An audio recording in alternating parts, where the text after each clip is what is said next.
Sebagaimana yang disampaikan oleh kepala sekolah tadi, bahwa parenting ini adalah tujuannya adalah untuk meningkatkan kesadaran orang tua tentang pentingnya pendidikan SMP. Jadi kesadaran kita, kenapa parents ini diinginkan peran aktif daripada orang tua. Kemudian di samping itu, di samping kesadaran, diminta kesadaran dan partisipasi. Apa partisipasi itu? Baik informasi, komunikasi, dan keterbukaan orang tua. Jadi terbukaan, partisipasi. Kemudian yang ketiga, ini yang paling diinginkan oleh pengasuh. Jadi tidak hanya meningkatkan partisipasi, kesadaran, juga kerjasama orang tua, kerjasamanya. Jadi tidak hanya sekedar menitipkan putra putrinya Bapak Ibu, tidak hanya sekedar lestari kotor ya udah ya itu kan. Yang diinginkan bagaimana terjadi komunikasi.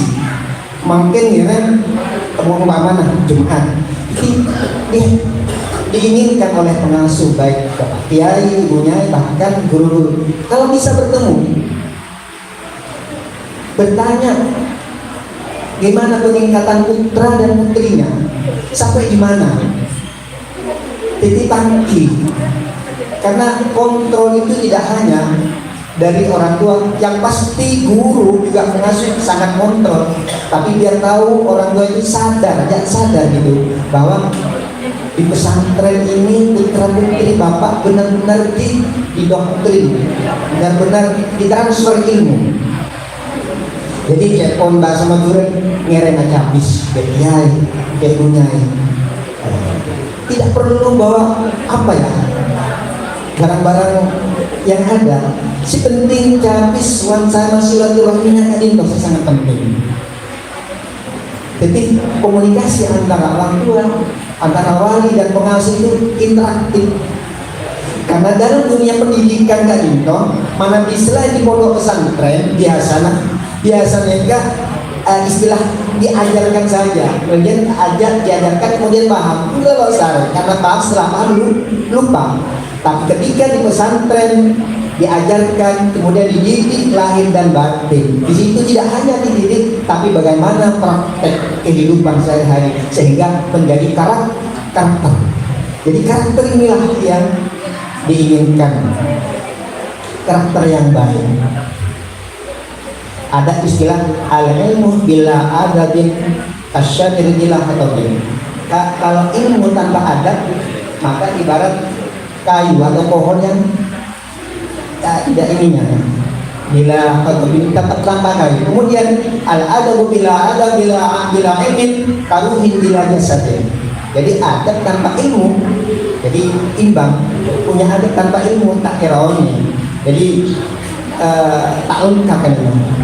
Kadang berilah anak pintar, tapi tidak sopan sama sekali. Saya ingin bercerita sedikit nih. Kuliah itu pada zaman COVID-19 ada duit penakan. Pada zaman COVID ini kan mahasiswa kita tak tertangki sarang guru, sarang dosen kalian. Ternyata hasil penelitian attitude atau karakter yang paling jelek dari hasil dari perguruan ini ya pada saat nanti COVID-19 tersebut. Ini Mas Irfan ini alumni teknik ini tahu. Jadi beliau ketua 3 alumni fakultasnya yang insya Allah tahu. Jadi perkembangannya kan karena apa? Itu karena ini kita terpandi sarang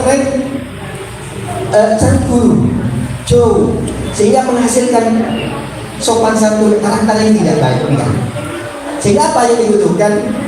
Bagaimana nyambungnya orang tua dengan anak, orang tua dengan pengasuh juga semangat, kemudian para guru yang ada. Jadi tidak hanya sekedar milik tetangga, tanya dia ustaz bahkan ke pengasuh. Tanya kenapa ustaz, kenapa kayu tohnya perkembangan program bertengkauan. Karena apa? Karakter anak itu mana menjadi contoh ini kan elai. Pun sekarang ketidik, tak kereman yang banyak. Padahal itu tidak boleh. Ngirim nih, kan ngirim anak putra itu sekedarnya. yang sudah distandarkan oleh pondok pesantren lebih enak kau mengenai apa yang juga dintang.